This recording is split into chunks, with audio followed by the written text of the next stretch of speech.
अस्सलाम वालेकुम। आज रुबास और हान और मैं जो हूँ मॉर्निंग वॉक पे आई हूँ अपने चैनल डॉक्टर फटास यूके के साथ एक नई वीडियो लेकर हाजिर हुए हैं। आपको सैर कराते हैं हेज़ल बैंक पार्क जो कि न्यूरी बे के करीब है। इसका सेकंड नेम जो है कोरोनेशन गार्डन भी है क्योंकि कोरोनेशन के टाइम पे ये ओपन हुआ था और अभी रिसेंटली अभी ये क्लोज्ड है। जब ये ओपन होगा मैं आपको ज़रूर इसका विज़िट कराऊँगी। बहुत खूबसूरत पार्क है और अभी तो फ़िलहाल हम मॉर्निंग वॉक कर रहे हैं और बहुत खूबसूरत व्यू है ये। देखें इतना प्यारा गार्डन है और इतने प्यारे यहाँ पे फ्लावर्स लगे हुए हैं और बहुत हेल्दी इन्वायरमेंट है। बेलफास्ट अपनी हेल्दी इन्वायरमेंट की वजह से भी बहुत मशहूर है। डब्ल्यू एच ओ ने इसे एक हेल्दी सिटी का रैंक दिया है और रुबास जो हैं वो कोरोनेशन चेयर के ऊपर बैठ के व्यू एंजॉय कर रहे हैं। और अब देखिए मैंने इनको कहा है कि एक्सरसाइज भी करें।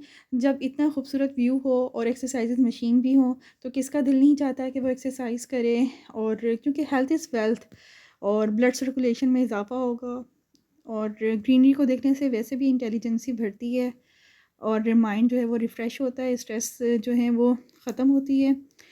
और आपको आहिस्ता आहिस्ता बेलफास्ट की बाकी जगह भी दिखाऊंगी और इंजॉय करिएगा।